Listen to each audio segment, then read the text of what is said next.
Assalamualaikum warahmatullahi wabarakatuh. Kami dari kelompok 1 yang beranggotakan saya, Akvila Bingki Wahyuningtyas dengan NIM 185221198, Hani Septiani dengan NIM 185221204, Ani Ertila Hunuria dengan NIM 185221231, dan Febri Cahyaningrum dengan NIM 185221232. Langsung saja ke materi yang pertama, yaitu definisi audit internal. Audit internal adalah kegiatan asurans yang independen dan objektif, dan kegiatan konsulting yang dirancang untuk menambah nilai dan meningkatkan operasi organisasi. Audit internal mendukung organisasi mencapai tujuan-tujuannya melalui pendekatan yang sistematis dan berdisiplin dalam mengevaluasi dan meningkatkan efektifnya proses manajemen risiko, proses pengendalian, dan proses tata kelola organisasi. Tujuan dari kegiatan internal audit baik dalam bentuk asurans dan konsulting yakni menambah nilai, yang kedua memperbaiki dan menyempurnakan operasi organisasi. Nilai tambah bisa terjadi sehubungan dengan peran audit internal sebagai salah satu dari 3 lini pertahanan dalam pengelolaan risiko. Kegiatan audit internal tidak terlepas dari penyempurnaan operasi organisasi. Yang selanjutnya yaitu ada 2 jenis penugasan audit internal. Penugasan asurans itu terdiri dari memberikan opini independen berdasarkan penilaian yang independen atas bukti-bukti. Yang kedua, melibatkan 3 pihak, yaitu audit internal, unit organisasi yang diaudit, dan pihak pengguna hasil audit internal, biasanya direksi atau dewan komisaris dan manajemen senior.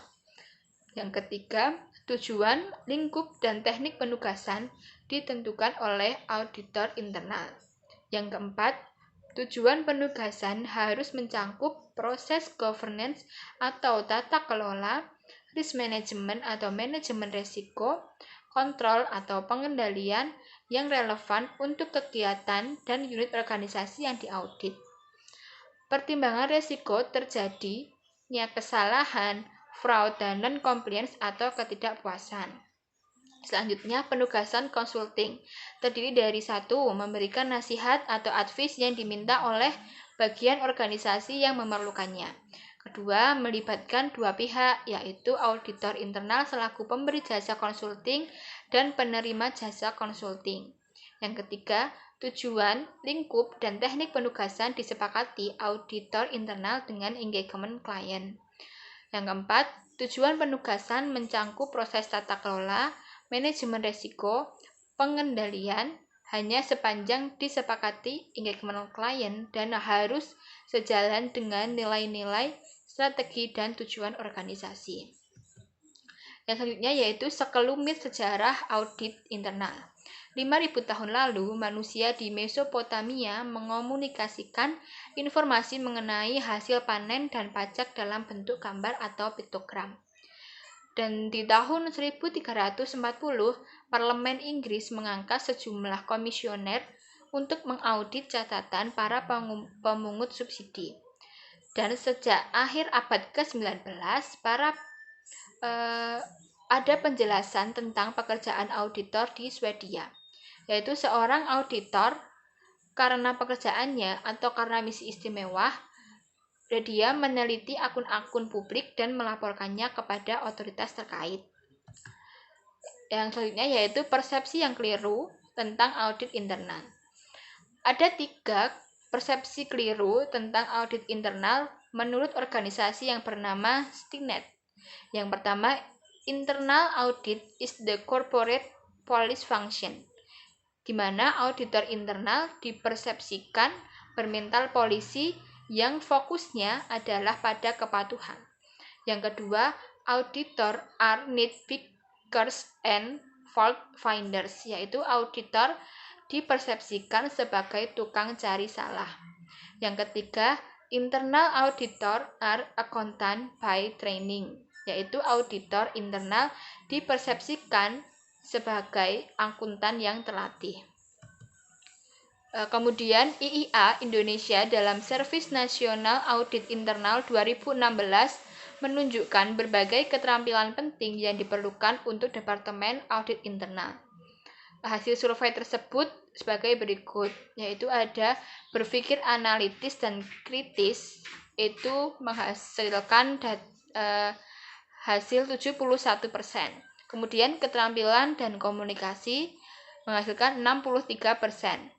Kemudian ketajaman bisnis 59%, akuntansi 55%, audit fraud atau kecurangan 43%, forensik dan investigasi 35%, pengetahuan industri terkait 31%, data mining dan analisis 31%, keuangan 25%, asuransi manajemen resiko 22%, teknologi informasi 16%, privasi dan cyber security 14%, pengetahuan hukum 6%, lain-lain 4%, dan pengendalian kualitas 2%. Kemudian akan dilanjutkan oleh teman saya. Mengapa organisasi harus mempunyai fungsi audit internal? Apa sumbangannya? Atau seberapa banyak yang diberikannya dari internal auditing? Dalam gambar tersebut, sumbangan pertama asuransi atau kepastian. Dalam hal ini kepastian yang memadai, yang memberikan rasa aman. Kedua ada insight atau wawasan yang tepat dan mendalam. Misalnya, ketika audit internal mengidentifikasi suatu masalah dan mendalaminya. Ada ketiga objektivitas, ketidakberpihakan. Misalnya, dalam menghadapi persoalan yang berkenan dengan banyak pihak. Selanjutnya, perbedaan dan persamaan audit internal dan juga eksternal. Pertama kita membahas persamaannya dulu ya. Persamaan yang pertama, kedua-duanya menilai pengendalian internal yang merupakan salah satu faktor untuk menentukan resiko audit. Terus, kedua-duanya memanfaatkan aplikasi komputer untuk pemeriksaan. Yang ketiga, untuk prosedur non-elektronik yang tidak menggunakan komputer, kedua-duanya melakukan teknik-teknik audit yang sama, seperti observasi, atas persediaan barang dan aset tetap, permintaan konfirmasi saldo kepada pihak ketiga, menyurati penasihat hukum perusahaan mengenai masalah hukum yang mungkin ada, melakukan review analitik, memeriksa bukti dasar atau vouchering, penelusuran atau tracing, bertanya, inquiry, atau wawancara, interview, dengan pejabat atau pegawai yang bertanggung jawab untuk bertransaksi yang diperiksa, dan lain-lain. Selanjutnya, kedua-duanya menggunakan metode sampling. Kedua-duanya akan khawatir atau sangat khawatir jika prosedur audit mereka tidak dilaksanakan dengan baik. Kedua-duanya mempunyai standar dan disiplin profesi atau etika. Kedua-duanya akan melakukan audit yang berkualitas jika pelaksanaannya terdidik, terlatih, menggunakan skeptisisme, dan tidak melanggar etika profesi. Lalu, apa perbedaannya audit internal dan eksternal? Berikut perbedaannya. Audit internal adalah bagian dari entitas yang diperiksanya. Istilah independen yang melekat dengan fungsinya bermakna independen dari unit, pegawai atau pejabat yang diperiksanya. Sedangkan audit eksternal tidak merupakan bagian dari entitas yang diperiksanya. Karena itu, audit eksternal juga dinamakan auditor independen. Audit internal membantu entitasnya mencapai tujuan entitas dengan jasa asuransi dan consulting. Konsep yang digunakan audit internal yaitu governance, risk management, dan compliance disingkat GRC. Sedangkan audit eksternal melaporkan kewajaran presentasi laporan keuangan kliennya dan atau hal lain dengan tingkat asuransi yang lebih rendah. Selanjutnya, ancaman buat auditor internal dan eksternal. Ada bahaya atau ancaman buat auditor. Kehati-hatian auditor internal dan eksternal agar terhindar dari ancaman. Istilah kehati-hatian sangat akrab dengan audit. Istilah Inggrisnya diligential atau menurut kamus berarti careful and persistent work or effort, kerja atau usaha yang penuh kehati-hatian dan persistensi. Dalam audit, istilah ini digandingkan dengan kata lain seperti professional diligency, kehati-hatian profesional, dan due diligence, yang diterjemahkan uji tuntas. Ancaman yang dihadapi auditor eksternal dan internal sifatnya sama.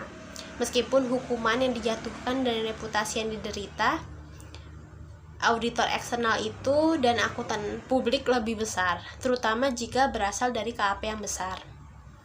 Kedua, pelajaran berharga buat audit internal. Terjemahan bebas tulisan Bruce McQuaid diterbitkan pada saat ia menjabat sebagai GRC Solution Marketing di SAP Toronto. Istilah SPI, Satuan Pengawas Internal, akan digunakan selanjutnya untuk Internal Audit Department atau Internal Audit.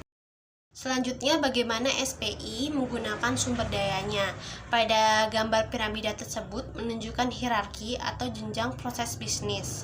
Puncak piramida menggunakan atau menggambarkan kegiatan strategik atau strategic activities atau proses yang menambah nilai. Namun nilai tambah ini yang sering diabaikan SPI. Dua tingkat yang di bawahnya menggambarkan kegiatan bisnis sehari-hari dan kegiatan yang berurusan dengan kepatuhan hukum dan perundang-undangan. Dua kelompok kegiatan ini dirancang untuk melindungi bisnis. Mengusatkan perhatian pada proses bisnis sehari-hari tidak merupakan strategi yang menambah nilai. Itu bukan value add audit strategy. Halo teman-teman, perkenalkan nama saya Ani Atilahul Nur ya.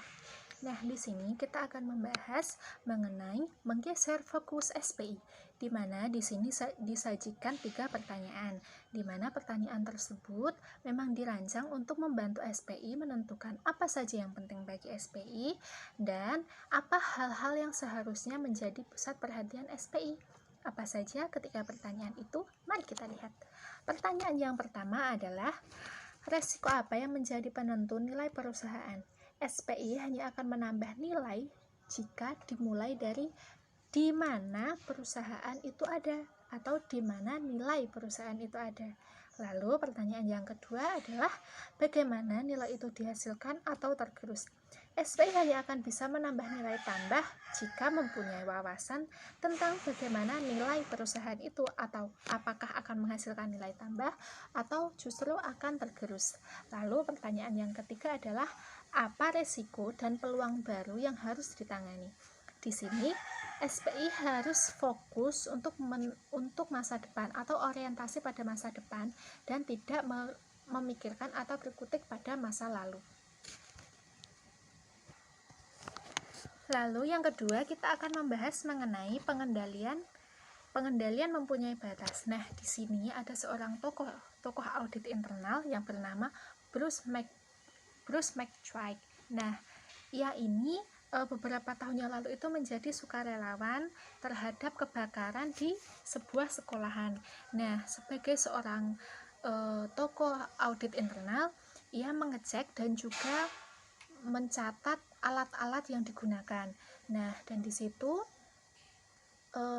dia menemukan bahwasanya alat-alat tersebut yang digunakan oleh pemadam kebakaran itu tidak sepenuhnya dapat mengatasi permasalahan tersebut, karena juga membutuhkan tim inspeksi atau tim yang untuk menyelamatkan pembakaran tersebut, di mana di sini ia mengetahui bahwasanya jika kita bergantung sepenuhnya kepada alat pemadam kebakaran, maka secara langsung kita bersedia menerima resiko yang terjadi kebakaran. Resiko yang terjadi untuk kebakaran yang berikutnya, dan kita bersedia untuk memadamkan api tersebut. Tetapi dari pengalaman ini, beliau mengusulkan suatu model untuk membuat SPI meninggalkan pengendalian dan melibatkan pekerjaan mereka pada hal lain. Ia mengusulkan 4 model tersebut. Apa saja 4 model tersebut?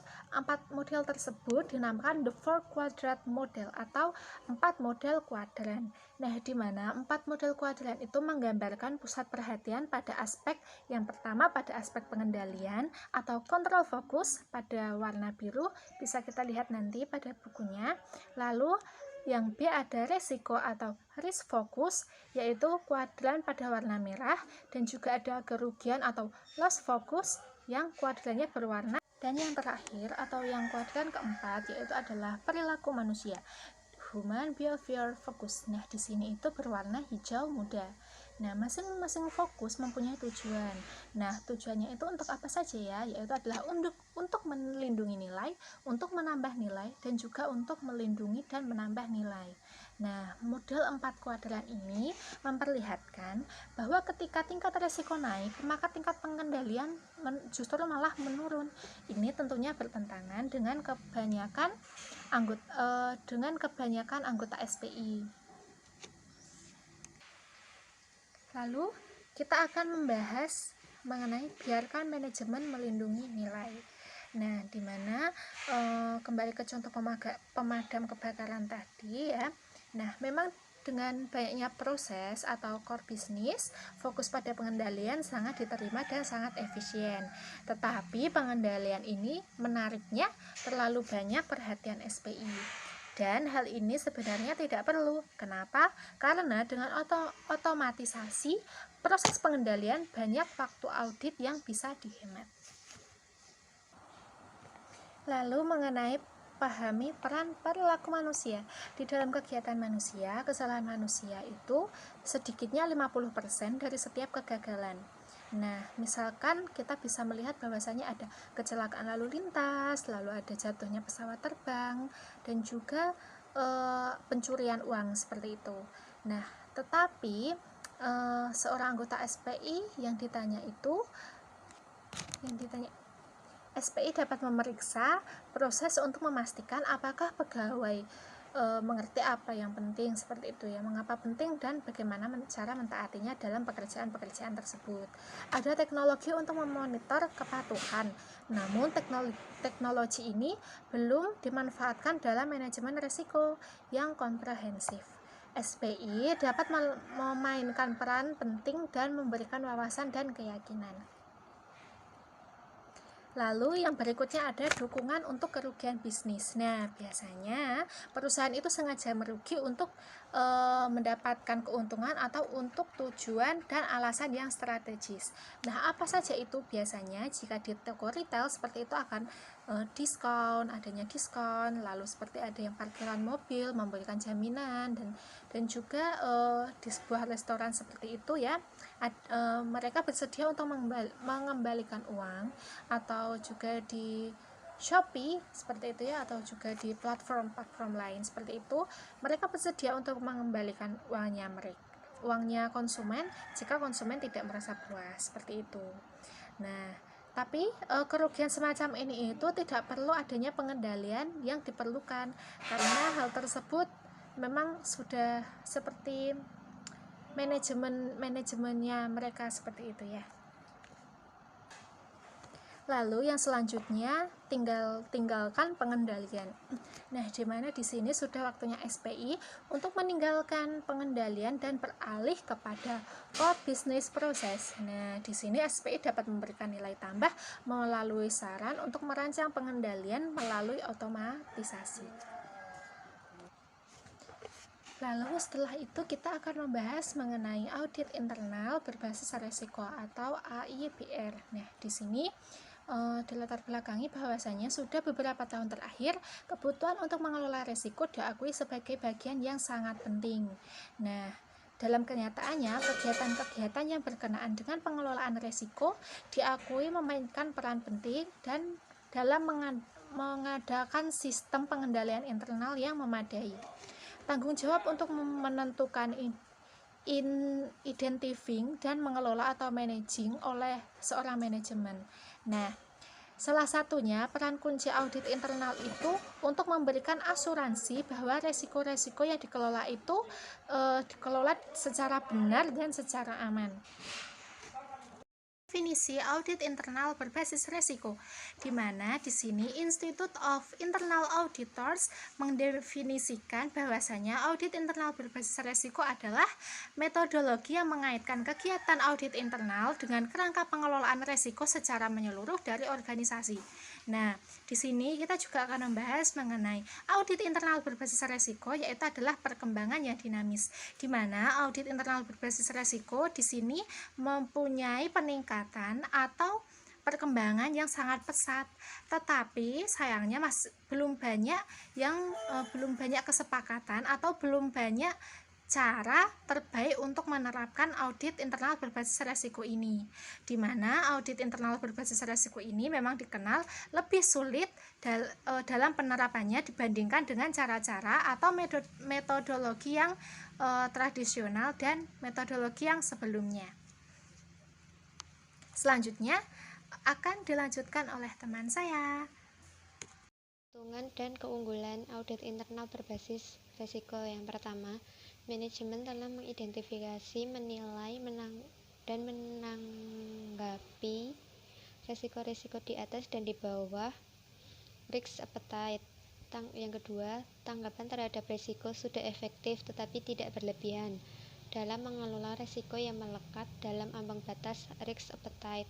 Ingat prinsip cost benefit, biaya yang dikeluarkan untuk menangani risiko dibandingkan dengan manfaat yang diperoleh. Yang ketiga, dalam hal risiko yang masih ada atau risiko residual tidak sejalan dengan risk appetite, ada tindakan yang diambil untuk memperbaiki situasi tersebut. Yang keempat, proses manajemen risiko termasuk efektifnya tanggapan dan tuntasnya tindak lanjut dipantau oleh manajemen untuk memastikan proses tersebut berjalan secara efektif. Yang kelima, risiko, tanggapan, dan tindak lanjut dikelompokkan dan dilaporkan dengan tepat. Implementasi audit internal berbasis risiko. Implementasi dan kegiatan audit internal berbasis risiko berlangsung dalam 3 tahap, yaitu yang pertama, tahap menilai risk maturity. Yang tahap kedua yaitu perencanaan audit berkala. Tahap ketiga yaitu melaksanakan tugas audit. Risiko menyiratkan ketidakpastian di waktu yang akan datang tentang bergesernya penghasilan atau suatu yang direncanakan. Risiko merupakan ukuran besar para investor bersedia berkorban untuk memperoleh keuntungan dari investasinya. Jenis-jenis risiko bisnis. Salah satu pendekatan yang umum dilakukan ialah dengan diskusi dan tukar-menukar pendapat dengan manajemen senior atau mereka yang melaksanakan fungsi pengelolaan risiko perusahaan.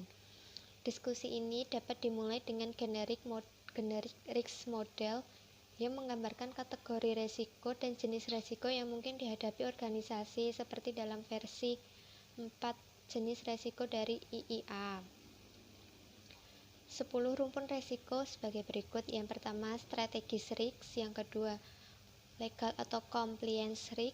Yang ketiga yaitu financial reporting risk. Yang keempat, staffing atau organization risk. Yang kelima, credit risk. Yang keenam, insurance risk. Yang ketujuh, cross-border risk. Yang kedelapan, market risk. Yang kesembilan, operational risk. Yang kesepuluh, sistem atau teknologi risk. 4 jenis risiko bisnis menurut IIA yaitu strategi risk, compliance risk, reporting risk, dan operation risk. 20 jenis risiko bisnis. Berikut ini 20 jenis risiko bisnis yang ditulis oleh John Space. Yang pertama, competitive risk, economy risk, operational risk, legal risk, compliance risk. Yang keenam yaitu strategi risk, reputation risk, program risk, project risk, innovation risk, controlling risk, quality risk, credit risk, change rate risk, taxation risk, process risk, interest rate risk, resource risk, positional risk, dan seasonal risk. Tadi presentasi dari kelompok 1. Apabila banyak salah, kami mohon maaf. Terima kasih. Wassalamualaikum warahmatullahi wabarakatuh.